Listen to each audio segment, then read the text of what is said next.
আসসালামু আলাইকুম। সংবাদে আপনাদের সবাইকে স্বাগত জানাচ্ছি। আমি ফিরোজ তোহা। শুরুতেই সংবাদ শিরোনাম।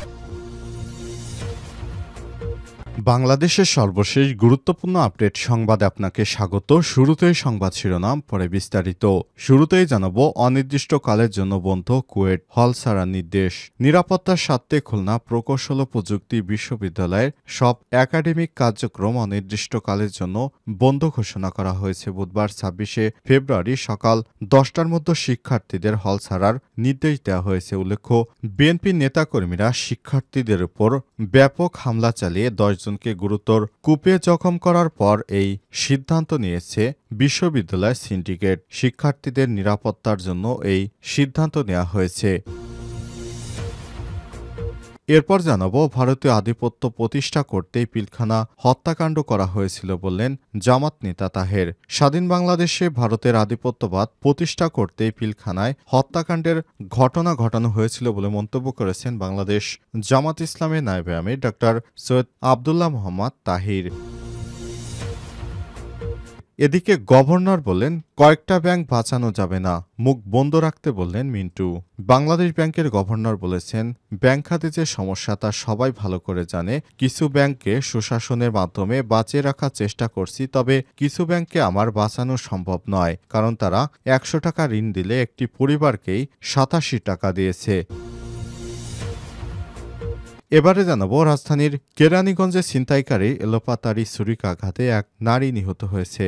রাজধানী ঢাকার কেরানীগঞ্জের আগানগর এলাকায় ছিনতাইকারী এলোপাতাড়ি ছুরিকাঘাতে সীমা বেগম ৪০ নামে এক নারী নিহত হয়েছে। এ সময় তার কাছ থেকে ২০০০ টাকা ও তার কানের দুল ছিনিয়ে নিয়ে যায় ছিনতাইকারীরা।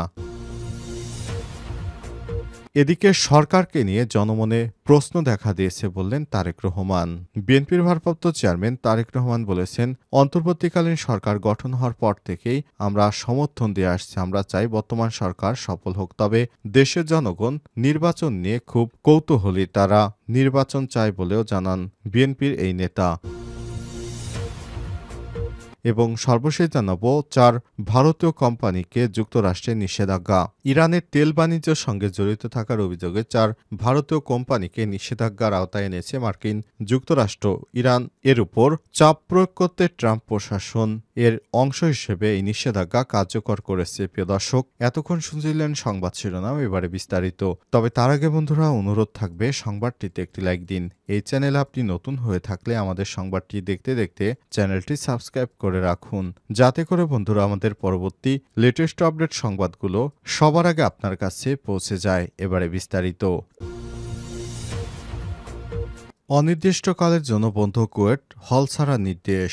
নিরাপত্তার স্বার্থে খুলনা প্রকৌশল ও প্রযুক্তি বিশ্ববিদ্যালয়ের কুয়েটের সব একাডেমিক কার্যক্রম অনির্দিষ্টকালের জন্য বন্ধ ঘোষণা করা হয়েছে। বুধবার ২৬ ফেব্রুয়ারি সকাল ১০টার মধ্যে শিক্ষার্থীদের হল ছাড়ার নির্দেশ দেওয়া হয়েছে। মঙ্গলবার ২৫ ফেব্রুয়ারি সিন্ডিকেটের ৯৯তম জরুরি সভায় সিদ্ধান্ত নেওয়া হয়েছে। সন্ধ্যায় গণমাধ্যমে পাঠানো এক সংবাদ বিজ্ঞপ্তিতে সব তথ্য জানিয়েছে কুয়েটের জনসংযোগ, তথ্য ও প্রকাশনা ডিভিশনের public relations officer Shahiduzzaman Sheikh. বিজ্ঞপ্তিতে জানানো হয়েছে, খুলনা প্রকৌশল ও প্রযুক্তি বিশ্ববিদ্যালয়ের শিক্ষার্থীদের সার্বিক নিরাপত্তা এবং স্বার্থে বিশ্ববিদ্যালয়ের সকল আবাসিক হল পরবর্তী নির্দেশনা না দেওয়া পর্যন্ত বন্ধ ঘোষণা করা হয়েছে। এছাড়াও শিক্ষার্থীদের আগামী ২৬শে ফেব্রুয়ারি সকাল ১০টার মধ্যে বিশ্ববিদ্যালয়ের আবাসিক হল ত্যাগের নির্দেশ প্রদান করা হয়েছে। আর বিশ্ববিদ্যালয়ের সব প্রকার একাডেমিক কার্যক্রম পরবর্তী নির্দেশ না দেওয়া পর্যন্ত বন্ধ ঘোষণা করা হয়েছে।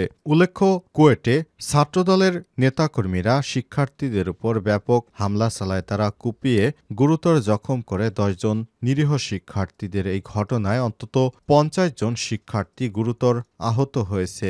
এরপরই শিক্ষার্থীরা নিরাপত্তাহীনতায় ভুগছে। এই নিরাপত্তাহীনতায় ভোগার কারণে শিক্ষার্থীদের নিরাপত্তার কথা চিন্তা করেই সিন্ডিকেট সভায় সিদ্ধান্ত নেওয়া হয়েছে, শিক্ষার্থীরা তাদের হলগুলো ছেড়ে দেবে, যাতে করে শিক্ষার্থীদের আর নিরাপত্তাহীনতায় ভুগতে না হয় বলে জানা গেছে। এরপরই সিন্ডিকেটের জরুরি সভার ঘোষণা দেওয়ার পরই এ বিষয়ে একটি প্রজ্ঞাপন জারি করা হয়েছে। আগামীকাল ১০টার মধ্যে সকল শিক্ষার্থীদের তাদের আবাসিক হল ছেড়ে দিতে হবে। ভারতীয় আধিপত্য প্রতিষ্ঠা করতেই পিলখানায় হত্যাকাণ্ড করেছিল শেখ হাসিনা, বললেন তাহের। স্বাধীন বাংলাদেশ ভারতীয় আধিপত্যবাদ প্রতিষ্ঠা করতেই পিলখানায় হত্যাকাণ্ডর ঘটনা ঘটানো হয়েছিল বলে মন্তব্য করেছেন বাংলাদেশ জামাত ইসলামের নায়েবে আমির ডক্টর সৈয়দ আবদুল্লাহ মোহাম্মদ তাহের। মঙ্গলবার বাংলাদেশ জামাত ইসলাম ঢাকা মহানগর দক্ষিণের উদ্যোগে আয়োজিত 2009 সালে পিলখানায় দেশপ্রেমিক সেনা কর্মকর্তাদের নৃশংস হত্যার প্রতিবাদে ও বিচারের দাবিতে আলোচনা সভায় প্রধান অতিথির বক্তব্যে সব কথা বলেছেন তিনি আরও বলেছেন, ভারত আওয়ামী লীগকে 2041 সাল পর্যন্ত ক্ষমতায় রাখার স্বপ্ন দেখিয়ে আওয়ামী লীগ সরকারের মধ্য দিয়ে পিলখানা হত্যাকাণ্ড ঘটিয়েছিল। ওই হত্যাকাণ্ডে পরিচালিত করেছে ভারতীয় আজ্ঞাবহ বিটিআর জওয়ানেরা, কিন্তু তাদের কোনো বিচার না করে নিরপরাধ বিটিআর সদস্যদের আটক করে বিচারের নামে অবিচার করে দণ্ড দিয়েছিল, চাকরিচ্যুত করেছে। এ সময় তিনি বলেছেন, অন্তর্বর্তীকালীন সরকার কর্তৃক গঠিত পিলখানা হত্যাকাণ্ডের তদন্ত কমিশনের সুষ্ঠু ও নিরপেক্ষ তদন্তের ভিত্তিতে ঘটনার সঙ্গে জড়িত সবাইকে বিচারের আওতায় আনতে সরকারের প্রতি আহ্বান জানাবেন।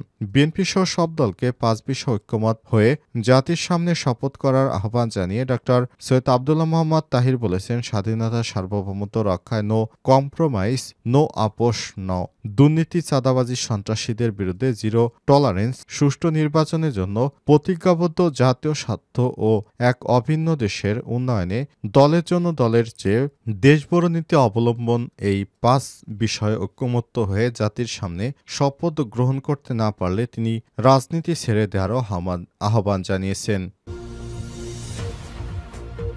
গভর্নর বললেন, কয়েকটা ব্যাংক বাঁচানো যাবে না, মুখ বন্ধ রাখতে বললেন মিন্টু। বাংলাদেশ ব্যাংকের গভর্নর বলেছেন, ব্যাংক খাতে যে সমস্যা সবাই তা ভালো করেই জানে। কিছু ব্যাংক সুশাসনের মাধ্যমে বাঁচিয়ে রাখার চেষ্টা করছি, প্রচেষ্টা থাকা সত্ত্বেও কয়েকটা ব্যাংক বাঁচানো সম্ভব না, এটা সত্য, কিন্তু ব্যাংক বাঁচার সম্ভাবনা খুবই ক্ষীণ, কারণ কিছু কিছু ব্যাংকের খেলাপি ঋণ 87% হয়ে গেছে। এটার জন্য একটা পরিবার পুরোপুরি দায়ী, কারণ 100 টাকা লোন দেওয়া হলে 87 টাকায় পরিবারকে দেওয়া হয়েছে। এভাবে ব্যাংক খাতকে লুটপাট করা হয়েছে। মঙ্গলবার ঢাকার Centre for Policy Dialogue CPD আয়োজিত অর্থনৈতিক পুনর্গঠন সংক্রান্ত টাস্কফোর্স এর সুপারিশ শীর্ষক 2 দিনের কর্মশালায় শেষ দিনে ব্যাংকিং সেক্টরে সমষ্টিক অর্থনৈতিক নীতি এবং শাসন শীর্ষক অধিবেশনে তিনি এসব কথা বলেছেন। সিপিডির সম্মানীয় ফেলো ডক্টর মুস্তাফিজুর রহমান সঞ্চালনায় বিশেষ অতিথি ছিলেন ন্যাশনাল ব্যাংকের chairman Abdul Awal Mintu, BNP chairperson Abdul Hai Sarkar, ICB chairman Abu Ahmed. Governor বলেছেন, ব্যাংক খাতকে উদ্ধারের জন্য ব্যাংক রেজুলেশন 1 করা হচ্ছে। সরকারি বেসরকারি সব ব্যাংকেই সমস্যা রয়েছে, তাদের মনিটরিং করা হচ্ছে।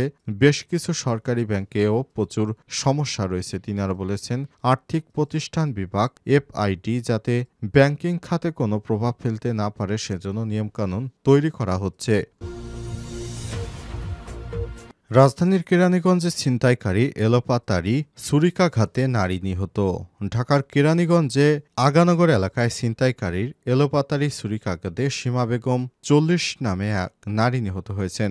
এ সময় তার কাছ থেকে 2000 টাকা ও কানের দুল ছিনিয়ে নিয়ে যায় ছিনতাইকারীরা। মঙ্গলবার 25 ফেব্রুয়ারি রাত 8টার দিকে গুরুতর আহত অবস্থায় তাকে উদ্ধার করে ঢাকা মেডিকেল কলেজ হাসপাতালে জরুরি বিভাগে নিয়ে আসলে কর্তব্যরত চিকিৎসক তাকে মৃত ঘোষণা করেছেন। নিহত সীমার স্বামী আক্তার হোসেন বলেছেন, সন্ধ্যার দিকে আমার মেয়েকে কোচিং থেকে নিয়ে বাসায় ফেরার পথে ছিনতাইকারীরা আমার স্ত্রীকে কুপিয়ে তার কাছে থাকা 2000 টাকা ও তার কানের দুল ছিনিয়ে নিয়ে যায়। পরে আমি খবর পেয়ে তাকে উদ্ধার করে প্রথমে একটি স্থানীয় হাসপাতালে নিয়ে যায়, পরে সেখান থেকে উন্নত চিকিৎসার জন্য ঢাকা মেডিকেল কলেজ হাসপাতালে নিয়ে আসলে কর্তব্যরত চিকিৎসক জানায় আমার স্ত্রী আর বেঁচে নেই। তিনি আরও জানান, তার স্ত্রীর মাথায়, হাতে এবং শরীরের বিভিন্ন জায়গায় ধারালো অস্ত্রের আঘাতের চিহ্ন রয়েছে। তার বাড়ি মাদারীপুর জেলা সদর থানার বড়কান্দি এলাকায়। ঢামেক হাসপাতালের পুলিশ ক্যাম্পের ইনচার্জ পরিদর্শক ফারুক জানান, কেরানীগঞ্জ থেকে